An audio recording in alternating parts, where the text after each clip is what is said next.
இந்த வீடியோவில் நம்ம சுடி எப்படி கட் பண்ணலான்னு தான் பார்க்க போகிறோம். அதுக்கு வந்து ஃபஸ்ட்டு வந்து லைனிங் கிளாத்தை இப்படி 4ஆக மடித்து ஓப்பனிங் சைடு வந்து ஆப்போசிட் சைடாகவும் இந்த சைடு வந்து நம்ம பக்கமும் இப்படி வந்து மடித்து போட்டுக்குங்க. அதுக்கடுத்து வந்து கொடுத்துருக்குற அளவு சுடிதாரை இந்த மாதிரி 2ஆக மடித்து அது மேலே வச்சுக்கோங்க. வச்சுட்டு ஃபஸ்ட்டு வந்து மேலே தான் மார்க் பண்ணணும். இது வந்து ரெடி அளவு. அதுக்கு வந்து எக்ஸ்ட்ரா தையலுக்காக ஒரு 1/2 இன்ச் விட்டு அது பக்கத்துலேயே மார்க் பண்ணிக்கங்க. இது அந்த மாதிரி. அடுத்து வந்து கழுத்து கீழே இறக்கம். அதுக்கடுத்து வந்து ஆம்கோல் அளவு. இது வந்து ரெடி அளவு. இது எக்ஸ்ட்ரா தையலுக்கு. அப்படியே மேலே இருக்கிற கொடுத்துருக்குற அளவு சுடிதாரை அப்படியே வச்சு நீட்டாக இப்படி மார்க் பண்ணிக்கலாம்.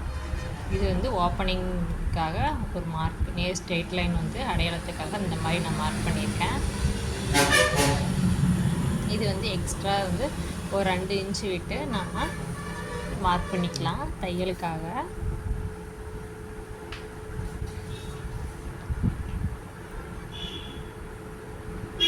இது சென்டரில் வந்து ஆம்கோல் அளவு வந்து சென்டரில் இது பண்ணுறக்கோசரம் இந்த மாதிரி மார்க் பண்ணிக்கலாம். இல்லை அப்படின்னா நம்ம பாக்ஸ் போட்டு அளவு எடுத்து 1.5 இன்ச்சு விட்டும் நம்ம மார்க் பண்ணிக்கலாம். நான் வந்து 1.5 இன்ச்சு வச்சு எப்படி மார்க் பண்ணுறேன்னு இந்த ஆம்கோல் அளவில் நான் காட்டுறேன் பாருங்கள். ஃபஸ்ட்டு வந்து மேலே இருக்கிற அளவு வந்து எவ்வளோ இன்ச்சுன்னு பார்த்து, இப்போ மேலே 6 இன்ச்சு இருக்குது அப்படின்னா அதே அளவு கீழே 6 இன்ச்சு வச்சுக்கணும். வச்சுட்டு நம்ம ஒரு பாக்ஸ் மாதிரி வரைஞ்சிக்கலாம். இது இந்த மாதிரி பாக்ஸ் வரைஞ்சிக்கிட்டு இந்த கார்னர்லேருந்து ஒரு 1.5 இன்ச் வந்து மார்க் பண்ணிக்கலாம். இந்த பக்க சைடு வந்து இப்போ 6 இருக்குது அப்படின்னா அதில் பாதி 3, இந்த பக்க சைடு 5.5 இன்ச்சு 4 இன்ச்சு இருக்குது அப்படின்னா அதில் பாதி 2 இன்ச்சு இந்த மாதிரி மார்க் பண்ணிவிட்டு இப்போ இந்த 3 டாட்டையும் கர்வ் மாதிரி வரைஞ்சிக்கலாம். இந்த மாதிரி வரைஞ்சிக்கலாம்.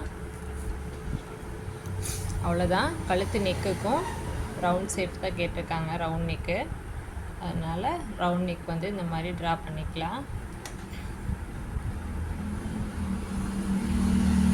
ட்ரா பண்ணிவிட்டு நம்ம வரைஞ்ச மார்க்லேயே நம்ம கட் பண்ணிக்கலாம். கட் பண்ணிவிட்டு நாம் ஓப்பனிங்க்கு ஒரு சிசர் கட் கொடுத்துக்கலாம். அடுத்தது மேலே வந்து கை ஜாயின்க்கு ஒரு சிசர் கட் கொடுத்துக்கலாம். இது வந்து பேக் சைடுக்கு, அதனால கீழே கொஞ்சம் இறக்கி வச்சுருக்கோம். ஃப்ரண்ட் சைடு வந்து கொஞ்சம் மேலே கேட்டிருக்காங்க, அதனால கட் பண்ணி எடுத்துக்கலாம். அவ்வளோதான்.